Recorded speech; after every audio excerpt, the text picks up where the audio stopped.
నమస్తే welcome to Telugu రాజ్యం special 4 దశాబ్దాలు పైబడిన పొలిటికల్ కెరీర్లో ఆయన లెజెండ్ ఉమ్మడి రాష్ట్ర రాజకీయాల్లో చక్రం తిప్పిన నేత తన ప్రయాణంలో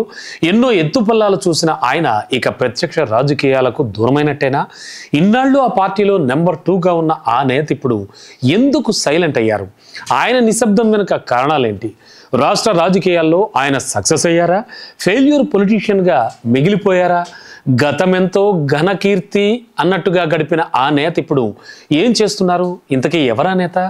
లెట్స్ వాచ్ ది స్టోరీ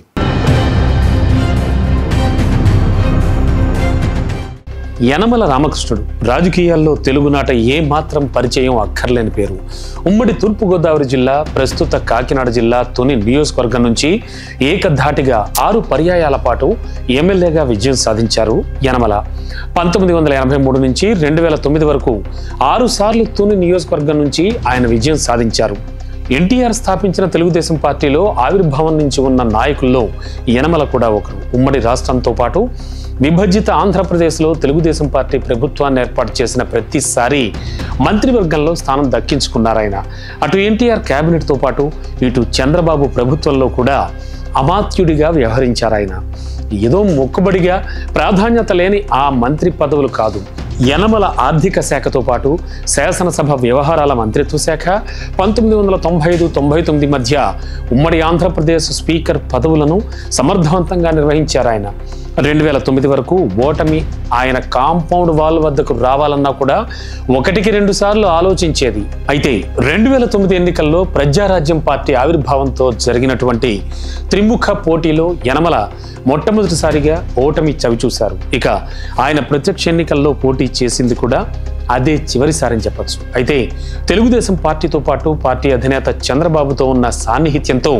ఒకసారి రాజ్యసభ సభ్యుడిగా ఎమ్మెల్సీగా కూడా చేసిన తర్వాత చంద్రబాబు మరోసారి యనమలను మంత్రివర్గంలో అవకాశం కల్పించారు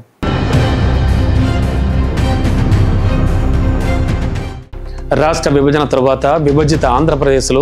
రాజకీయాల్లో సమీకరణాలు వేగంగా మారాయి కొత్త తరం రాజకీయ నాయకుల రంగప్రవేశం అనివార్యమైంది దీంతో యనమల రాజకీయ భవిష్యత్తు కొంత మసకబారింది తెలుగుదేశం పార్టీ అధినేత చంద్రబాబు తనయుడు లోకేష్ అరంగేట్రంతో యనమల పొలిటికల్ కెరీర్కు బ్రేకులు పడ్డాయని రాజకీయ విశ్లేషకులు చెబుతూ ఉంటారు అది ఎంతవరకు నిజమనేది చెప్పలేకపోవచ్చు కానీ ఆయన పొలిటికల్ వారసులను మాత్రం సుస్థిర రాజకీయాల్లో సెట్ చేశారన్నది యనమల సన్నిహితులు చెబుతూ ఉంటారు సుమారు 15 ఏళ్ల తర్వాత తుని నియోజకవర్గం నుంచి యనమల వారసురాలైన ఆయన కుమార్తె యనమల దివ్య విజయం సాధించారు తుని నియోజకవర్గం నుంచి భారీ మెజార్టీతో దివ్యను గెలిపించడంతో పాటు ఆయన వియ్యంకుడు పుట్ట సుధాకర్ యాదవ్కు కడప జిల్లా మైదుకూరు శాసనసభ సెగ్మెంట్ అల్లుడు పుట్ట సునీల్ కుమార్ యాదవ్కు ఏలూరు పార్లమెంట్ టికెట్ సాధించడంలో యనమల తన రాజకీయ చాతుర్యాన్ని ప్రదర్శించారని ఆయన గురించి తెలిసిన వాళ్ళంతా కూడా చెబుతూ ఉంటారు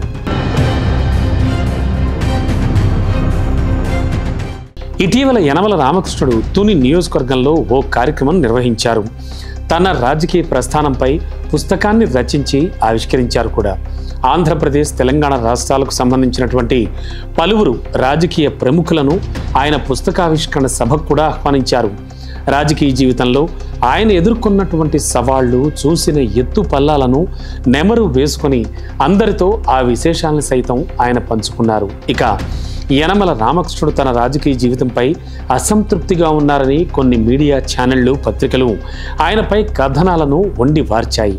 రాష్ట్రంలో ఏ రాజకీయ నాయకుడికి దక్కని గౌరవం యనమలకు దక్కిందనడంలో ఏ మాత్రం అతిశయోక్తి కాదు తన వారసులుగా ముగ్గురిని రాజకీయాల్లో నడిపించడమే కాదు వాళ్లను సక్సెస్ఫుల్ లీడర్లుగా కూడా మార్చారు యనమల ఇక ఇంతకన్నా ఆయనకు కావాల్సింది ఏముంటుంది అంటున్నారు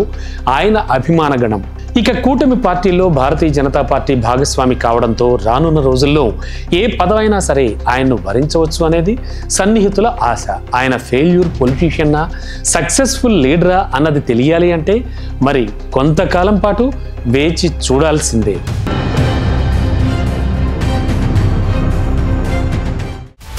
హలో తెలుగు రాజ్యం ఛానల్ చూస్తున్నారా